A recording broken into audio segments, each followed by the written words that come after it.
انسان کو اللہ نے اس طرح نہیں کیا ہے، لہذا انسان اشرف المخلوقات ہے تو وہ اپنے مقام کی رعایت اور مقام کا لحاظ رکھے کہ اللہ نے مجھے یہ مقام اور مرتبہ کیوں دیا ہے، کس وجہ سے دیا ہے۔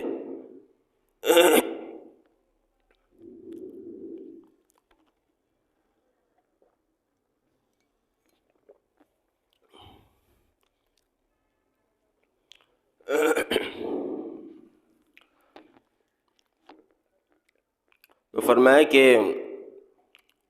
ان فی خلق السماوات والارض واختلاف اللیل والنہار لآیات لأولی الالباب، بے شک زمین اور آسمان کے پیدا کرنے میں اور رات اور دن کے آنے جانے میں نشانیاں ہیں عقل والوں کے لیے، اہل عقل کے لیے، اہل سمجھ کے لیے۔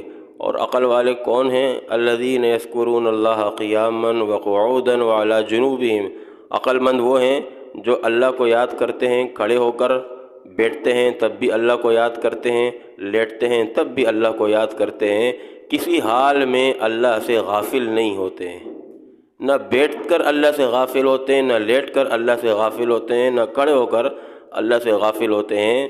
یہ عقل والے لوگ ہیں، سمجھ والے لوگ ہیں۔ اب اللہ تعالیٰ ان کی تعریف کر رہے ہیں، عقل والوں کی تعریف اللہ بیان کر رہے ہیں۔ عقل والے کون ہیں؟ اور ہمارے یہاں عقل والے لوگ کون ہوتے ہیں؟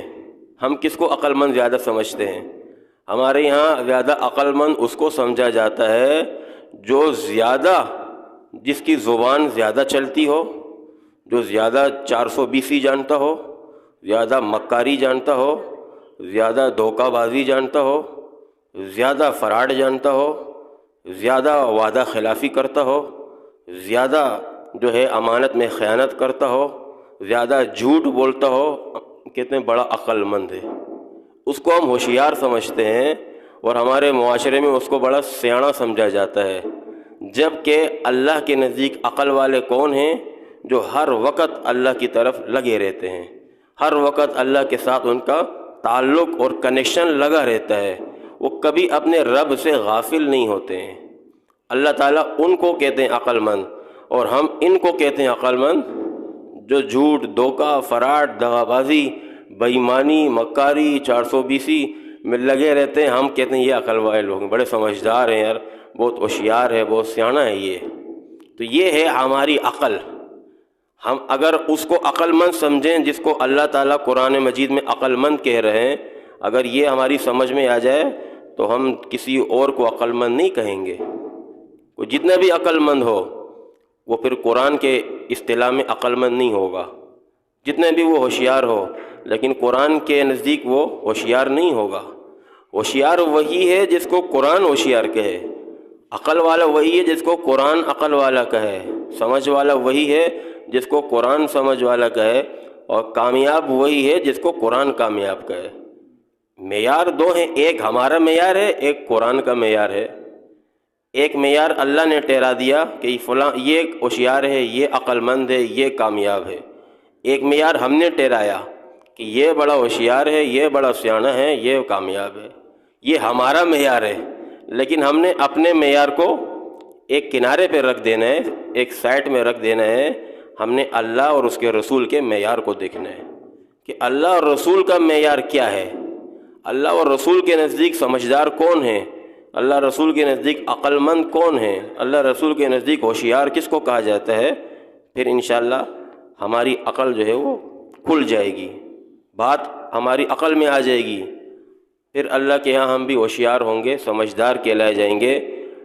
اس طرح نہیں ہے کہ جس کو میں اور آپ عقل مند کہتے رہیں، جس کو ہمارے معاشرے میں لوگ عقل مند کہتے رہیں، ہم کہیں کہ یہی عقل مند ہیں، چاہے نماز پڑھے یا نہ پڑھے، چاہے روزہ رکھے یا نہ رکھے، چاہے زکوٰۃ دے یا نہ دے، چاہے داڑھی رکھے یا نہ رکھے، چاہے شریعت کے احکام پر چلے یا نہ چلے، اس کو ہم عقل مند کہہ دیں۔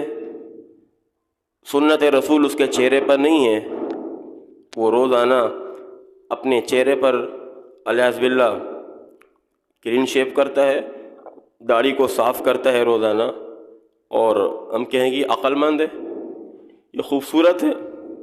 خوبصورتی اسی چیز کا نام ہے کیا کہ روزانہ نعوذ باللہ داڑھی پر جو ہے بلیڈ مارا جائے، اسی کو خوبصورتی کہتے ہیں؟ فرشتوں کی ایک تسبیح ہے، وہ روزانہ پڑھتے ہیں سبحان من زین الرجال باللحی وزین النساء بالزوائب، کہ پاک ہے وہ ذات جس نے عورتوں کو خوبصورت بنایا سر کے بالوں کے ساتھ، من زین الرجال باللحی، اور جس نے مردوں کو خوبصورت بنایا داڑھی کے ساتھ۔ یہ فرشتوں کی تسبیح ہے، فرشتے روزانہ اس تسبیح کو پڑھتے ہیں سبحان من زین الرجال باللحی، پاک ہے وہ ذات جس نے مردوں کو حسن اور خوبصورتی عطا فرمائی داڑھی کے ساتھ، اور پاک ہے وہ ذات جس نے عورتوں کو خوبصورتی عطا فرمائی سر کے بالوں کے ساتھ۔ اب آپ دیکھیں کہ عورت اگر اپنے سر کے بال کاٹ دے، گنجا کر دے، تو وہ عورت کیسے لگے گی؟ عجیب سی لگے گی نا، پاگل لگے گی، بیوقوف لگے گی کہ یار یہ عورت ہے یا پاگل ہے، دیوانی ہے یا مستانی ہے، کیا ہے یہ؟ تو اس پر سارے کے سارے جو ہے ایک مذاق بنائیں گے اس عورت کے اوپر جو اپنے بالوں کو گنجا کرے۔ جس طریقے سے اللہ کے نزدیک عورت اگر بال منڈائے وہ بدصورت نظر آتی ہے، بلکہ ہمارے ہاں بھی بدصورت نظر آتی ہے۔ ہم بھی اپنے معاشرے میں اگر کسی عورت کو، گھر کی عورت کو دیکھ لیں کہ اس نے سر پہ جو ہے اس طرح پھیرا ہوا ہے، گنجا کیا ہوا ہے، تو ظاہر ہے ہم بھی اس کو پاگل سمجھیں گے، کیا ہو گیا اس کو، اس سارے چہرے کا سارا حسن خراب کر دیا۔ اسی طرح جس طرح عورت سر کے بال کاٹے تو اس کی خوبصورتی چلی جاتی ہے، اسی طرح مرد اگر اپنی داڑھی کاٹ دے تو اس کی بھی خوبصورتی چلی جاتی ہے، اس کے بھی چہرے کا حسن اسی طرح چلا جاتا ہے جس طرح عورت کے چہرے کا حسن اس کے بالوں سے چلا جاتا ہے۔ تو یہ فرشتوں کی تسبیح ہے، روزانہ فرشتے اس کو پڑھتے ہیں کہ پاک ہے وہ ذات جس نے عورتوں کو خوبصورت بنایا، کس کے ساتھ؟ سر کے بالوں کے ساتھ، اور مرد کو خوبصورت بنایا کس کے ساتھ؟ داڑھی کے ساتھ۔ تو یہ فرشتوں کی تسبیح ہے، روزانہ وہ پڑھتے ہیں، اس کو بڑے فخر کے ساتھ پڑھتے ہیں، بڑے شوق کے ساتھ پڑھتے ہیں، بڑے مزے کے ساتھ پڑھتے ہیں، جیسے میں اور آپ پڑھتے ہیں سبحان اللہ، الحمدللہ، اللہ اکبر، لا الہ الا اللہ، استغفر اللہ۔ اسی طرح فرشتے بھی پڑھتے ہیں، ان کی تسبیح یہ ہے سبحان من زین الرجال باللحی وزین النساء بالزوائب، پاک ہے وہ اللہ جس نے عورتوں کو خوبصورت بنایا بالوں کے ساتھ اور مردوں کو خوبصورت بنایا داڑھی کے ساتھ۔ تو یہ عقل والے ہیں کہ نہیں ہیں؟ جو داڑھی رکھتے ہیں وہ عقل والے ہیں، یا جو داڑھی منڈاتے ہیں وہ عقل والے ہیں؟ عقل والے کون ہیں؟ ابھی آپ بتائیں نا، کون عقل والے ہیں؟ جو داڑھی رکھتے ہیں، جو سنت رسول کو سجاتے ہیں، وہ اللہ کے نزدیک بھی عقل والے ہیں، وہ رسول اللہ صلی اللہ علیہ وسلم کے نزدیک بھی عقل والے ہیں، وہ انبیاء کے نزدیک بھی عقل والے ہیں، وہ فرشتوں کے نزدیک بھی عقل والے ہیں، وہ اللہ والوں کے نزدیک بھی عقل والے ہیں، وہ اللہ کے نیک بندوں کے نزدیک بھی عقل والے ہیں۔ اور جو ان کو کاٹتے ہیں، اس طرح چلاتے ہیں، وہ اللہ کے نزدیک بھی بے وقوف ہیں، احمق ہیں، اللہ کے نبی کے نزدیک بھی بے وقوف ہیں، فرشتوں کے نزدیک بھی احمق اور بے وقوف ہیں، اور انبیاء کے نزدیک بھی وہ بے وقوف ہیں، احمق ہیں، بدصورت ہیں، خوبصورت نہیں ہیں۔ خوبصورتی تو اللہ نے داڑھی میں رکھی ہے، تو اس کو ہم اپنے لیے حسن سمجھیں، اس کو اپنے لیے جو ہے جمال سمجھیں، حسن و جمال کمال سمجھیں، نہ کہ داڑھی منڈانے سے چہرے پر حسن آتی ہے۔ اس لیے داڑھی رکھنا جو ہے، یہ بعض لوگ کہتے ہیں کہ داڑھی رکھنا سنت ہے، لیکن اس مسئلے کو اچھی طرح سمجھے، داڑھی رکھنا سنت نہیں ہے، داڑھی رکھنا واجب ہے، واجب ہے داڑھی رکھنا۔ علماء نے لکھا ہے کہ داڑھی رکھنا سنت نہیں ہے، بلکہ داڑھی رکھنے کا حکم کیا ہے؟ واجب ہے۔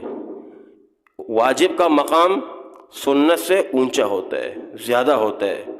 سب سے نیچے جو ہوتا ہے وہ نفل ہوتا ہے، نفل کے بعد سنت کا درجہ ہوتا ہے، سنت کے بعد پھر واجب کا درجہ ہوتا ہے، واجب کے بعد پھر فرض کا درجہ ہوتا ہے۔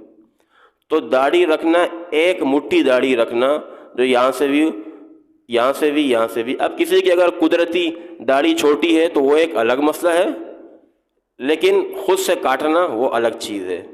تو ایک مٹھی جو ہے داڑھی رکھنا وہ ہر مسلمان کے اوپر کیا ہے؟ واجب ہے، سنت ہے؟ واجب ہے۔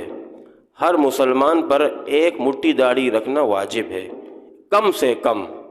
اگر زیادہ رکھے تو یہاں تک بھی رکھ سکتا ہے، یہاں تک بھی رکھ سکتا ہے، یہاں تک بھی رکھ سکتا ہے۔ اللہ کے نبی صلی اللہ علیہ وسلم کی داڑھی مبارک ناف تک تھی، ناف تک۔ حدیث میں آتا ہے کہ حضور علیہ الصلوۃ والسلام کی داڑھی اتنی گنجان داڑھی تھی اور اتنی گھنی داڑھی تھی، اتنی لمبی داڑھی تھی کہ صحابہ فرماتے ہیں آپ کا پورا سینہ مبارک بھرا ہوا تھا، سینہ مبارک پورا بھرا ہوا رہتا تھا، یعنی یہ پورا حصہ داڑھی سے بھرا رہتا تھا، ناف تک جو ہے آپ کی داڑھی ہوتی تھی۔ تو اس سے معلوم ہوا کہ اگر کوئی یہاں تک رکھنا چاہے، یہاں تک رکھنا چاہے، یہاں تک ناف تک رکھنا چاہے تب بھی رکھ سکتا ہے، لیکن ایک مٹھی سے کم نہیں رکھ سکتا۔ ایک مٹھی کم از کم جو ہے رکھنا واجب ہے۔ اب یوں داڑھی کو پکڑے کہ بھائی یہ داڑھی میری ایک مٹھی ہے یا نہیں ہے، اگر یہاں تک ایک مٹھی آتی ہے تو پھر ٹھیک ہے، اور اگر ایک مٹھی سے زیادہ کاٹ رہا ہے تو اس کے لیے حرام ہے، نہیں کاٹے۔ ایک مٹھی سے زیادہ کاٹ سکتا ہے لیکن کم نہیں کاٹ سکتا۔ کم سے کم جو اس کی مقدار فقہاء نے، علماء نے لکھی ہے وہ ایک مشت ہے، ایک مٹھی ہے۔ تو لہذا ایک مٹھی داڑھی رکھنا ہر مسلمان پر واجب ہے، اور اگر وہ کاٹے گا، ایک مٹھی سے کم کرے گا تو ظاہر ہے کہ وہ فاسق اور فاجر ہوگا، اللہ کے نزدیک گناہگار ہوگا، فاسق ہوگا اور سنت کا ترک کرنے والا ہوگا۔ اور خدشہ ہے کہ خدا نخواستہ قیامت کے دن حضور علیہ الصلوۃ والسلام کی شفاعت سے محروم نہ ہو جائے۔ قیامت کے دن نبی علیہ الصلوۃ والسلام کے دست مبارک سے حوض کوثر کا پانی پینے سے محروم نہ ہو جائے۔ تو یہ کتنی بڑی محرومی ہوگی اگر قیامت کے دن رسول اللہ صلی اللہ علیہ وسلم کے دست مبارک سے اگر پانی نہ ملے حوض کوثر کا، ظاہر ہے کہ اس سے بڑی محرومی کیا ہو سکتی ہے۔ اور آپ علیہ الصلوۃ والسلام اس امتی کی طرف نہ دیکھیں جس کے چہرے پر داڑھی نہ ہو، سنت رسول نہ ہو، تو حضور علیہ الصلوۃ والسلام اس کے چہرے کی طرف نہیں دیکھیں گے، یعنی آپ اس کے چہرے کی طرف دیکھنا بھی گوارا نہیں کریں گے، پسند نہیں کریں گے۔ یہ میرا کیسا امتی ہے جو میری سنت کو ذبح کر کے آیا ہے، میری سنت کو کاٹ کر آیا ہے۔ تو اس لیے جو حضرات داڑھی پوری نہیں رکھتے، ابھی تک نہیں رکھا ہے، اب تک کاٹتے رہیں، تو وہ نیت کر لیں، نیت کر لیں کہ انشاءاللہ تعالی آج کے بعد داڑھی بڑھائیں گے، کٹائیں گے نہیں انشاءاللہ۔ آج سے داڑھی ہماری ایک مٹھی سے زیادہ ہوگی، 2 مٹھی ہوگی، 3 مٹھی ہوگی، لیکن انشاءاللہ ایک مٹھی سے کم نہیں ہوگی۔ انشاءاللہ کوشش کریں گے نا، اللہ تعالی عمل کرنے کی توفیق عطا فرمائے۔